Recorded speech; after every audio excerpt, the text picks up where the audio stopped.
Olá, tudo bem? Seja bem-vindo ao meu canal. Para quem não me conhece, eu sou o hipnoterapeuta, psicanalista Mauro Câmara Júnior e hoje vamos aqui a mais uma leitura do nosso Manual Estadístico de Transtornos Mentais, DSM-5. Hoje eu utilizo aqui a quinta versão, a quinta edição.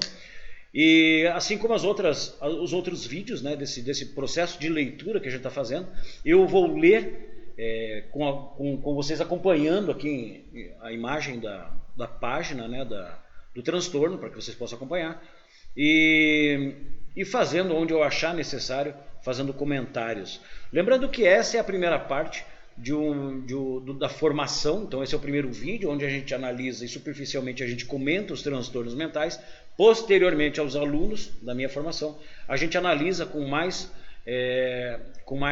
afinco cada transtorno e subsequentemente os processos de tratamento para esses transtornos. Lembrando ainda, recebi algumas mensagens, alguns comentários sobre os outros vídeos, outros transtornos. Lembrando que dentro do manual DSM-5 aqui, onde vocês estão abertos a assistir isso aqui no YouTube, lembrem que para você considerar efetivamente um transtorno, você tem que diagnosticar por critérios, né? Por X tempo, onde aqueles sintomas eles aparecem, X sintomas para que aquilo seja considerado um transtorno. E às vezes você nessas tuas leituras ou nessas tuas análises dos vídeos, você fala, poxa, pera lá, eu tenho indícios, eu tenho alguns sintomas, mas não tenho todos. Ou alguém da minha família tem esses sintomas, mas não tem todos. Lembre que todo transtorno, para se tornar um transtorno, em primeiro lugar, antes de tudo, ele emite sinais para a gente. Então perceba que à medida que você encontra sinais ou tem a percepção de alguns sinais, ele pode sim ser indício de que pode vir para frente um transtorno. Ou seja, todo tipo de indício, se ele for tratado antecipadamente, ele pode ser evitado de ser um transtorno. Então, a partir do momento que você começa a estudar sobre isso, a entender e perceber que tem algum tipo de sintoma, o que eu aconselho? Busque um profissional, busque tratamento. Você poderá estar evitando um grande problema futuro, tá joia? Mesmo que não apareçam todos os sintomas para um diagnóstico de um transtorno. Combinado? Então vamos lá. Deixa eu pular para a página aqui para vocês estarem comigo. Hoje nós vamos falar de transtorno de despersonalização e desrealização. Para quem me acompanha no livro físico do DSM-5, quinta edição, você vai encontrar na página 302. Joia? O que for relevante, eu falo. O que não for relevante ou não for superficial, eu passo para frente para se tornar um pouco mais rápido, porque realmente é um pouco aprofundado esse tipo de transtorno. Vamos lá.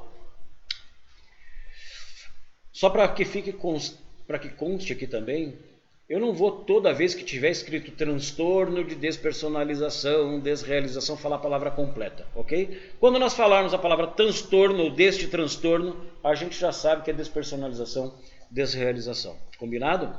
Então vamos lá. Critérios diagnósticos. A.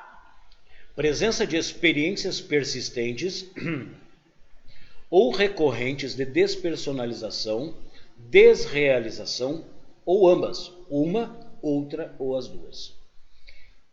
Muito importante agora, 1. Despersonalização. Experiências de irrealidade, distanciamento ou de ser um observador externo dos próprios pensamentos, sentimentos, sensações, corpo ou ações. Por exemplo, alterações da percepção, senso distorcido do tempo, sensação de irrealidade ou senso de si mesmo irreal ou ausente, anestesia emocional e ou física. 2. Desrealização. Experiências de irrealidade ou distanciamento em relação ao ambiente ao redor. Por exemplo, indivíduos ou objetos são vivenciados como irreais, oníricos, nebulosos, inertes ou visualmente distorcidos, Sobra abriu um parênteses, oníricos, aquela coisa meio parecida com um sonho. Ele tem a percepção de tudo que está vivendo num sonho, de que aquilo tudo não é verdade, de que aquilo não tem nada. Entenda uma coisa, hoje os pacientes, né, isso falando em geral, seja para você que está assistindo uma pessoa normal, ou seja você um terapeuta, alguém que trabalha na área da saúde mental, os pacientes que sofrem de despersonalização e desrealização, quando eles vão dar esses indícios, ou eles vão descrever esse problema, eles têm, de certa forma, uma dificuldade de expressar, principalmente porque nem eles acreditam nessa característica deles, se acham, entre aspas, loucos. Eu estou ficando louco. Por quê? Porque a forma dele dizer é uma forma meio abstrata, que é realmente o que ele sente, uma forma abstrata. E pela forma abstrata dele falar, e por essa sensibilidade que você tem que ter na percepção da forma dele falar esses sintomas, você consegue perceber com clareza de que se trata de despersonalização e desrealização. Dentro de consultório, dentro de um processo de investigação de diagnóstico, ele é um processo muito fácil de ser diagnosticado. Tá? B. Durante as experiências de despersonalização ou desrealização, o teste de realidade permanece intacto. C. Os sintomas causam sofrimento clinicamente significativo ou prejuízo no funcionamento social, profissional ou em outras áreas importantes da vida do indivíduo. D.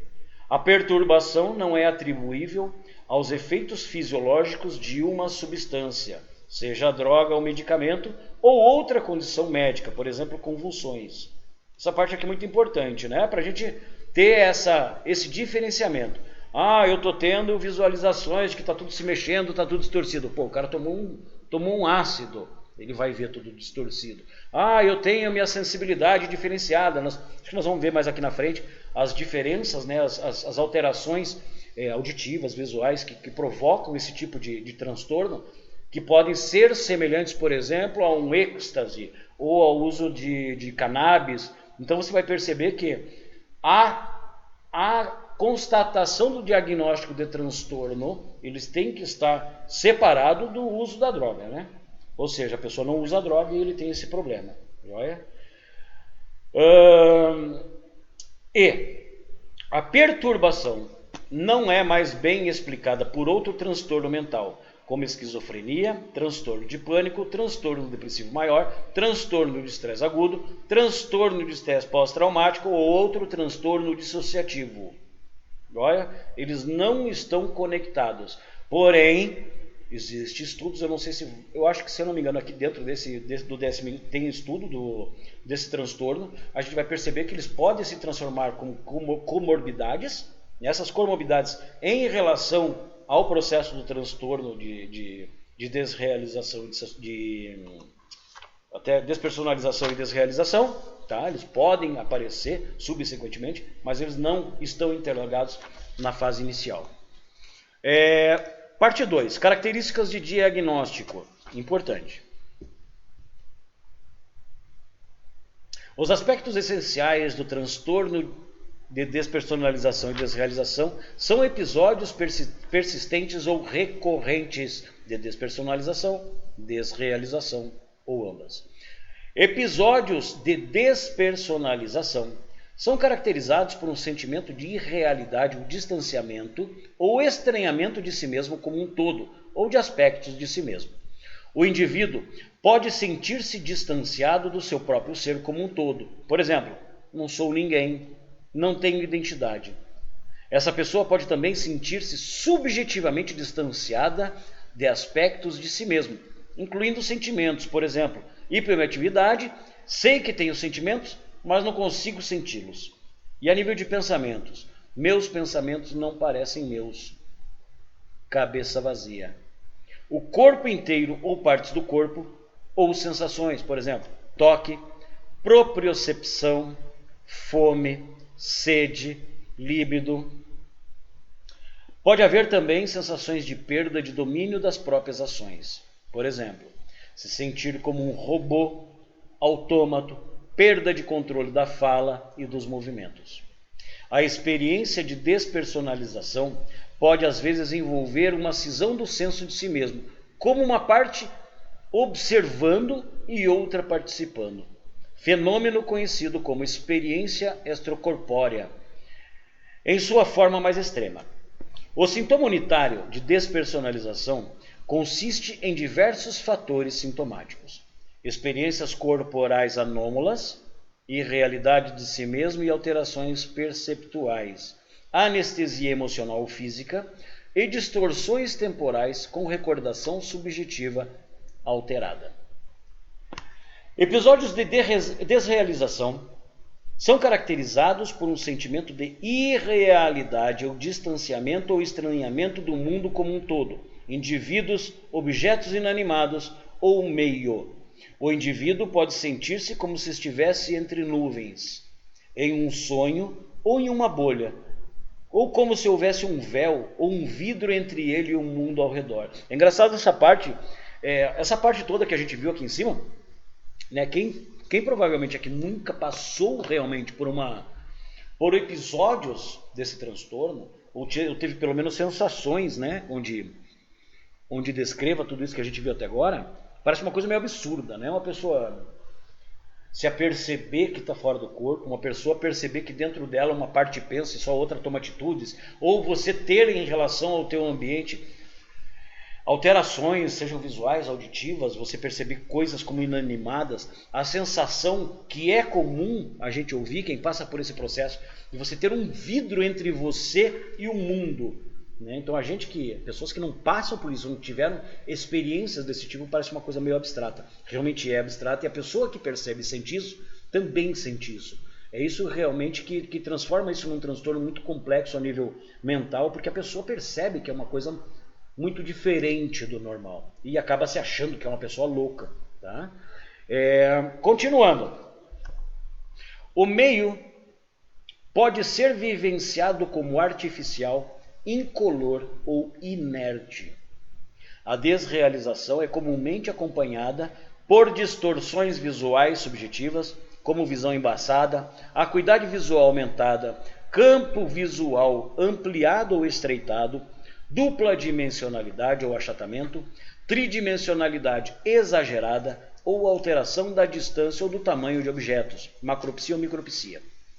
Distorções auditivas também podem ocorrer, nas quais vozes e sons são mudos ou mais intensos do que de fato são.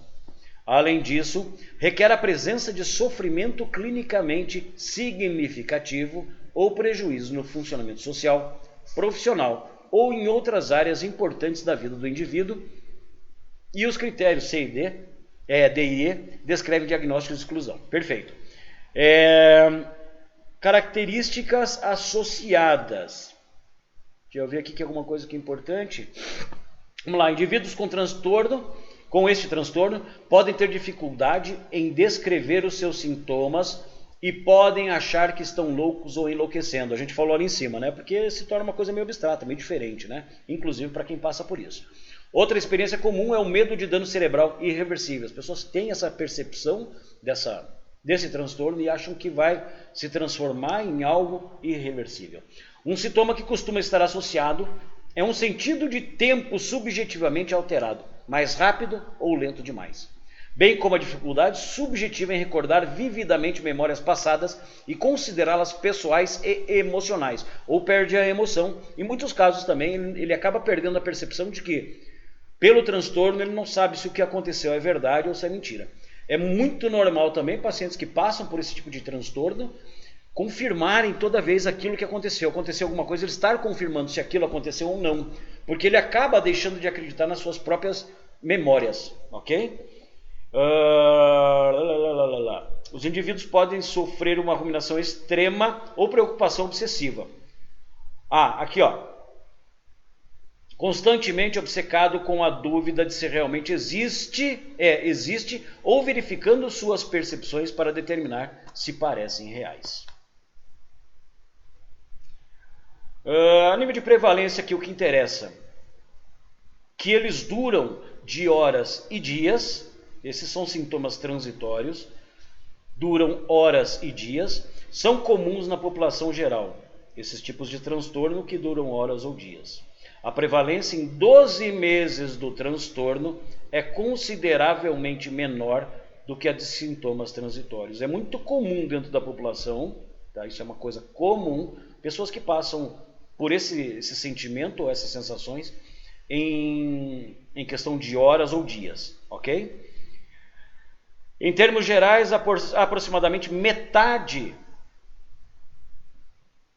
de todos os adultos já sofreu pelo menos um episódio na vida de despersonalização, desrealização. Isso é o que é importante aqui. O que é outra coisa importante é aqui. A proporção de gênero para o transtorno é de 1 para 1. Ou seja, homens e mulheres não têm uma característica específica mais para homens ou mais para mulheres. Pode tanto dar no sexo masculino ou feminino, tá? Vamos lá. Desenvolvimento e curso. A média de idade na primeira manifestação do transtorno é de 16 anos. Então veja, primeira manifestação do transtorno é de 16 anos de idade. Embora ele possa se manifestar na primeira infância e na infância intermediária. Pode acontecer antes ou pode acontecer depois, porém, uma minoria não consegue sequer recordar de ter tido sintomas. Ele não se lembra, não consegue analisar. Perdão. Menos de 20% dos indivíduos sofrem a manifestação inicial depois dos 20 anos de idade. E apenas 5% depois dos 25 anos. O início na 4ª década de vida ou posterior é bastante incomum. Tá? Então, o primeiro sintoma, a média não, é de 16 anos de idade. Pode aparecer os primeiros sintomas antes ou depois, lembrando que antes é muito difícil da pessoa lembrar ou recordar desses sintomas. Tá joia? Isso é o que bastante importa aqui dentro da parte do desenvolvimento. Fatores de risco e prognóstico.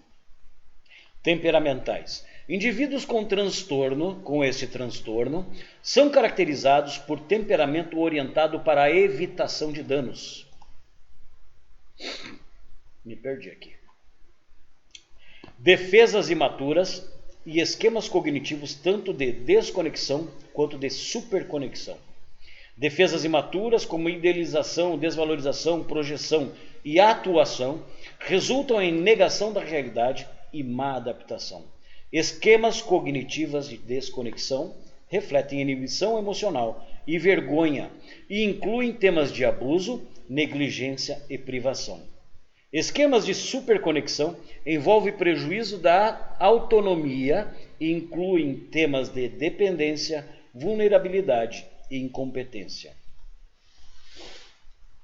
Ambientais. Existe associação clara entre o transtorno e traumas interpessoais na infância, em uma proporção significativa dos indivíduos. Então, lembrando aqui aos psicanalistas ou quem gosta da psicanálise, aqui comprovadamente, em cima desse transtorno de despersonalização e desrealização, ele é comprovadamente, né, a sua grande maioria, prevalece pessoas que tiveram traumas na sua época de infância. Ok? Embora tal associação não seja prevalente ou de extrema natureza dos traumas, quanto os outros transtornos dissociativos, como o transtorno dissociativo de identidade. Abuso e negligência emocional foram particularmente associados de maneira mais forte e consistente com o transtorno. Outros estressores, quem está lá na minha formação ouve muito falar dos estressores, né? Podem incluir abuso físico, testemunho de violência doméstica, crescer com o pai e mãe com doença mental grave, ou morte ou suicídio inesperado de um familiar ou amigo próximo. O abuso sexual é um antecedente bem menos comum, mas pode ser encontrado. Os desencadeantes próximos mais comuns do transtorno são estresse grave, interpessoal, financeiro, profissional, depressão, ansiedade, particularmente ataques de pânico e uso de drogas ilícitas. Aliás, a droga, ela é na realidade, eu não sei se está aqui nesse estudo, mas comprovadamente a droga ela é seja lá qual for o tipo de droga, vamos falar principalmente aqui, cannabis, vamos falar de alucinógenos em geral, né, êxtase, ácidos e a própria cannabis, elas podem ser um potencializador para iniciar o processo de um transtorno, para iniciar o acesso a esse transtorno, tá? Mesmo que depois esse paciente ele deixe de usar a droga, ele pode continuar, ele pode dar início à utilização da droga, tá? Os sintomas podem ser especificamente induzidos por substância como tetrahidrocannabinol, alucinógenos e ketamina. Eu já estava falando agora, MDMA também. O uso de maconha pode desencadear a manifestação inicial de ataques de pânico e sintomas de despersonalização e desrealização simultaneamente. Tá? Lembre, desencadear. Okay? Ele pode dar início a um processo que lá na frente vai se tornar um transtorno. Relações culturais, não vou entrar nesse contexto. Consequências funcionais do transtorno. Sintomas do transtorno de despersonalização e desrealização são altamente perturbadores. Estão associados a uma grande morbidade. A conduta afetivamente embotada e robótica que esses indivíduos com frequência demonstram pode aparentar ser incongruente com a dor emocional relatada por aqueles com o transtorno. O prejuízo é comumente sentido tanto nas esferas interpessoais quanto nas esferas profissionais, muito devido à hipoemocionalidade em relação aos outros e a dificuldade subjetiva em concentrar-se e reter informações e a sensação generalizada de desconexão com a vida. Ele vive praticamente em um mundo paralelo. Né? Diagnóstico diferencial, importante.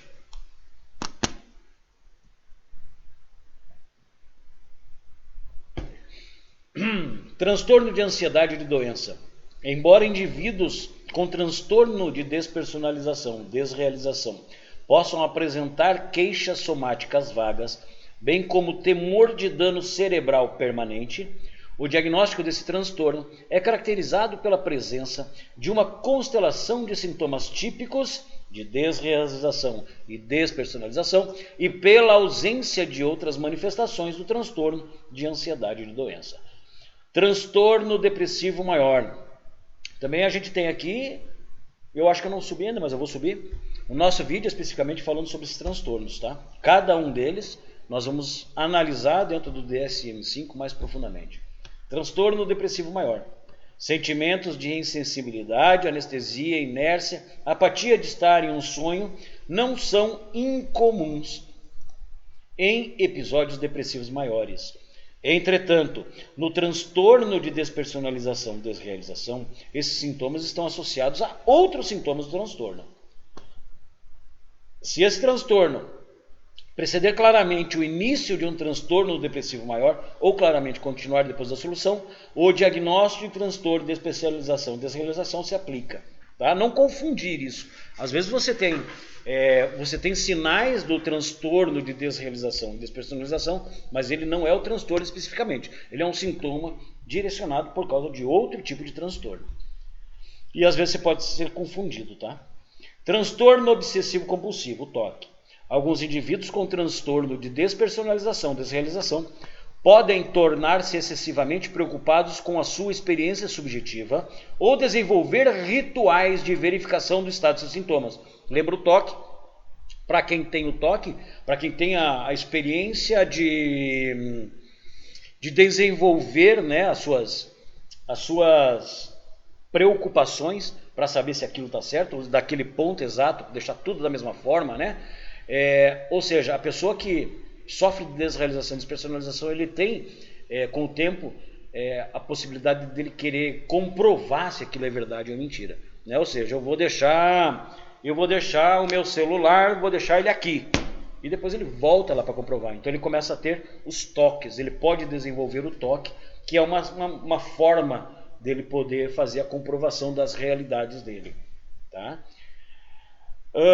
Entretanto, outros sintomas de transtorno obsessivo compulsivo não relacionados à despersonalização e desrealização não são presentes. Outros transtornos dissociativos. Para diagnosticar o transtorno, os sintomas não deverão ocorrer no contexto de outro transtorno dissociativo. A gente já falou isso lá em cima, né? Como transtorno dissociativo de identidade. A diferenciação de amnésia dissociativa e transtorno conversivo, transtorno de sintomas neurológicos funcionais, é mais simples, já que os sintomas desses transtornos não se sobrepõem aos de transtorno de despersonalização, desrealização. Agora que transtornos de ansiedade, é importante essa parte, principalmente é para terapeutas, tá? Despersonalização e desrealização é um dos sintomas de ataques de pânico, muito comum, pacientes que sofrem dos transtornos de ansiedade, crises extremas de ansiedade, sofrerem já no início ou subsequente, né, numa progressão das crises, sofrendo desrealização e despersonalização. Ocorrendo de forma progressivamente mais comum à medida de que a gravidade dos ataques de pânico aumentam. Vão se aumentando, eles vão se agravando. É uma forma dele pegar e se afastar daquilo. É uma forma de segurança, né, de proteção. Dessa forma, o transtorno de despersonalização e desrealização não deverá ser diagnosticado quando os sintomas ocorrem apenas durante os ataques de pânico, que fazem parte de um transtorno de pânico, que deverá ser diagnosticado. Pera lá, que eu confundi aqui. Ataques de pânico que fazem parte de um transtorno de pânico, de um transtorno de ansiedade social ou de uma fobia específica. Então, lembrando, vai ser muito comum encontrarmos pessoas que sentem todos esses sintomas desse transtorno de desrealização e despersonalização, muito comum. Mas, porém, você vai perceber que a base de tudo isso não é a desrealização e despersonalização. Ela tem esse sintoma, mas ele é causado ou por uma fobia específica, ou ele é causado por crises de pânico, por crises de ansiedade, e isso acarreta em ele ter sintomas de despersonalização.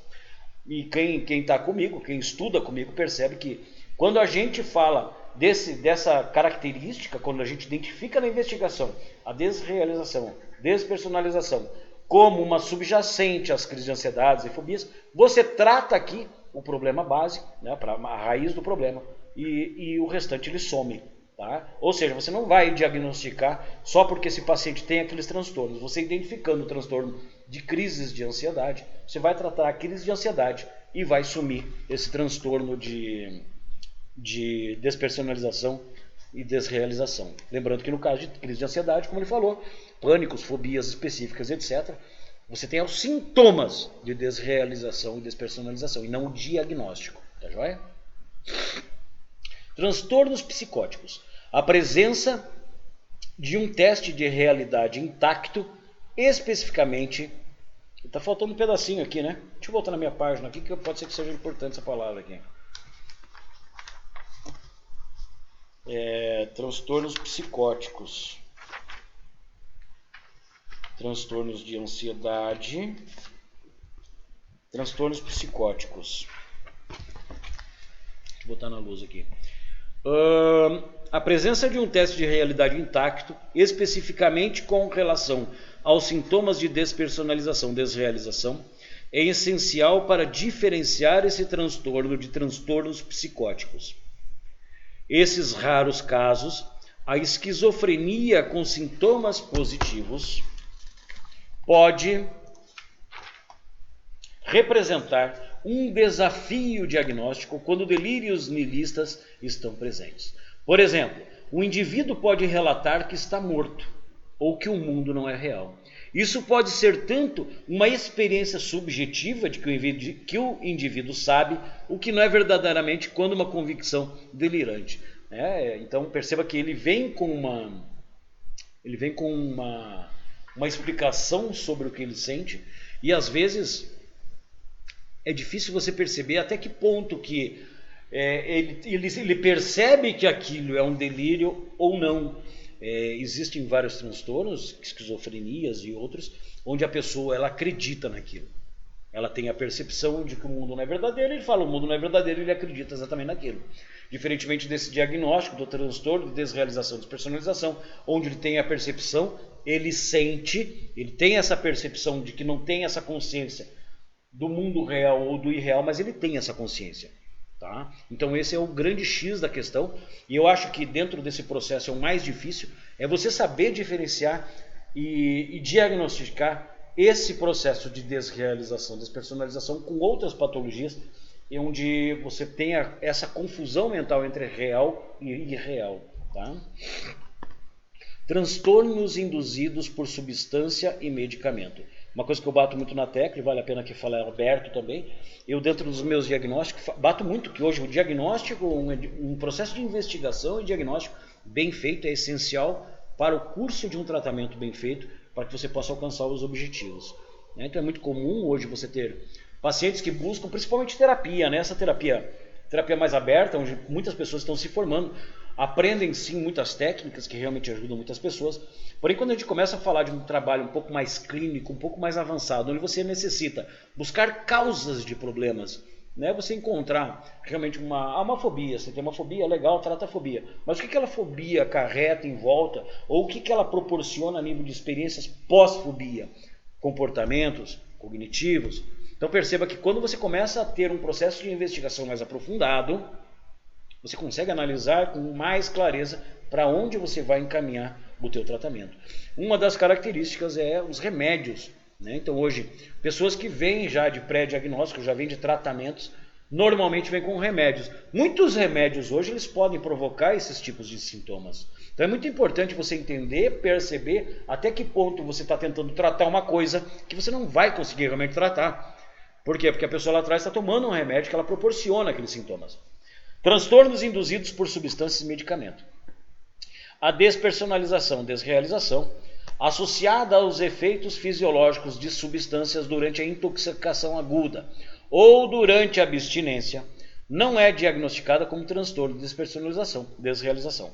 Então, para você diagnosticar um transtorno de despersonalização, desrealização, você tem que ter a certeza que você está diagnosticando uma pessoa que não está tomando nenhum tipo de medicação ou não está usando nenhum tipo de substância que esteja provocando aqueles sintomas.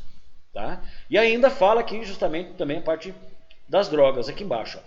Substâncias desencadeantes mais comuns são maconha, alucinógenos, ketamina, êxtase, sálvia. Cerca de 15% dos casos de transtorno de despersonalização e desrealização, os sintomas são precipitados pela injeção dessas substâncias. Falamos acho que lá atrás, né? A pessoa ela pode hoje não estar utilizando as substâncias, mas o início do transtorno se deu lá atrás, um dia, quando ela usou pela primeira vez. Geralmente, é fácil estabelecer esse diagnóstico, já que a grande maioria dos indivíduos com essa apresentação torna-se altamente fóbica e aversa às substâncias desencadeantes e não usa novamente. Então perceba, os pacientes que não foram afetados, entre aspas, por um transtorno desse pela primeira vez de uso de uma droga, é por quê? Porque a primeira vez que usou, percebeu todas essas sensações, percebeu esses resultados e ele se afasta da droga, porque aquilo na realidade é a bad, né? Ele ficou na bad, ele teve uma experiência má e aquilo ele não quer mais para ele deixa de usar a droga porque ele teve uma má experiência. Tá? Aqui falando mais especificamente sobre condições médicas, comorbidade é importante aqui, atenção.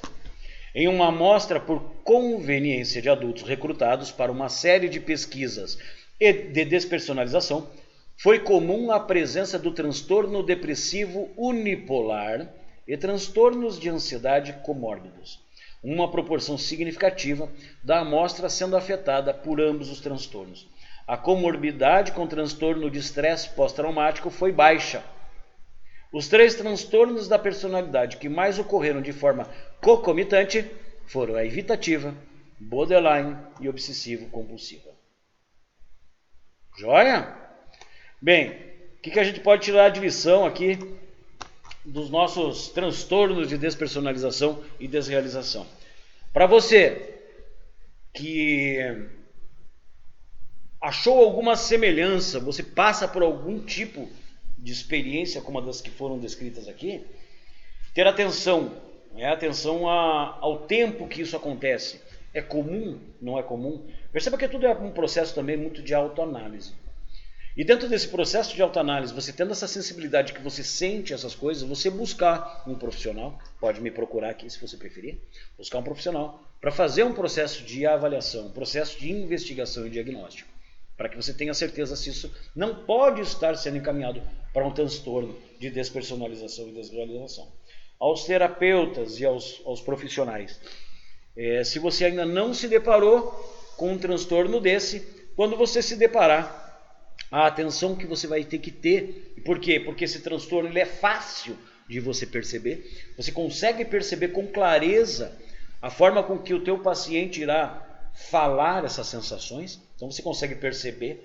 A única situação que você deve ter atenção é dentro do processo de avaliação, de investigação, você saber diferenciar se isso não é um transtorno mental a nível de esquizofrenia ou outros transtornos como esse, ou se é o transtorno de despersonalização e desrealização, para que você possa colocar ele num processo de tratamento adequado. Lembrando que você também, dentro dos subtipos, você deve colocar esse transtorno em atenção se ele não é consequência de outras, como a gente viu lá, fobias específicas, crises de ansiedade, etc. Então, lembrando que esses sintomas eles podem ser objetos de um outro problema. E se você tiver um outro problema, você pode tentar tratar isso que não vai ter resultado. Tá joia? Lembrando também que as drogas são o primeiro passo aí para muitos dos pacientes que sofrem desse transtorno. E você só vai poder diagnosticar esse transtorno se naquele momento, após a pessoa, ou se a pessoa não usa drogas, ou se ela usou uma vez há muito tempo, os sintomas se permanecem. Tá joia? Eu acho que por hoje é isso aí. Quem tiver dúvidas, pode colocar aqui embaixo nos comentários para que outras pessoas percebam a sua dúvida, que eu possa responder e já servir para a dúvida de outros. Convido novamente você que, se você não é inscrito, pode dar um botãozinho inscrever-se ali, ativa o sininho das notificações, eu vou estar enviando todos os transtornos, aí nós estamos aí centenas de transtornos, vai ser uma longa jornada.